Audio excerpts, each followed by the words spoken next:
ఉగ్రవాదుల కాల్పులు అనేటటువంటి దాంట్లో 3 లక్ష్యాలు.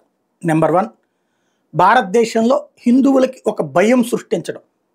నెంబర్ 2, హిందువులు ఎంత పిరికి పందలో బయట ప్రపంచానికి ప్లస్ అక్కడున్నటువంటి పాకిస్తాన్లో తీవ్రవాద శిక్షణ పొందుతున్నటువంటి వాళ్ళకి చూపించడం.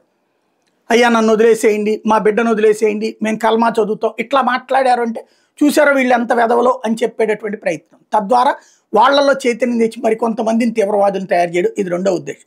మూడోది, కాశ్మీర్కి పర్యాటకులు రాకుండా చేయటం. తద్వారా ముస్లింలే అక్కడ నష్టపోవాలనుకోవడం. అక్కడ నిజంగా కాశ్మీరీలు ఎవడున్నాడు?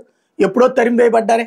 ఆ రోజుల్లో కాంగ్రెస్ పార్టీ గవర్నమెంట్ ఉన్నటువంటి సందర్భంలో, కాంగ్రెస్ పార్టీ సపోర్ట్తో యునైటెడ్ ఫ్రంట్ గవర్నమెంట్ ఉన్నటువంటి సందర్భంలోనే తరిమివేయబడ్డారు అక్కడ ఉన్నటువంటి వాళ్ళందరూ. ఓచకోత కాశ్మీరీ పండిట్లు ఇప్పటికి కూడా మన దగ్గర ఆ కాశ్మీరీ శాలువాలు అమ్ముకుంటూ బతుకుతూ ఉంటుంటారు, రోడ్ల పక్కన కనబడుతూ ఉంటుంటారు. ఆ బతుకు ఎప్పుడూ అయిపోయింది వాళ్ళది. అక్కడ మిగిలింది ముస్లింలే.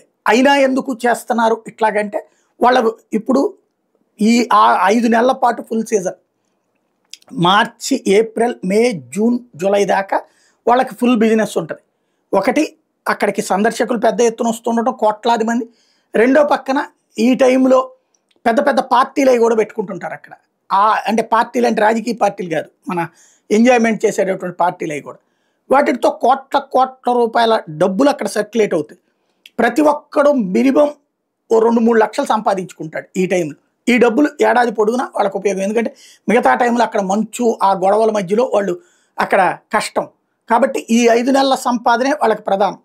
తొలినాళ్లలోనే ఈ ఘాతుకానికి పాల్పడ్డారు. తద్వారా అక్కడ టూరిస్టులు వెనక్కి వెళ్ళేటటువంటి వాళ్ళు ఇదంతా ఉంది కదా. దాని పర్యవసానం ఏంటి? అక్కడ వాళ్ళకి డబ్బులు రావు, పేదరికంలో ఉండాలి. ముస్లిం పేదరికంలో ఉంటేనే తీవ్రవాదులకి రిక్రూట్మెంట్ సాధ్యమవుతుంది. ఇదే ప్రధానమైనటువంటి లక్ష్యం వాళ్ళది.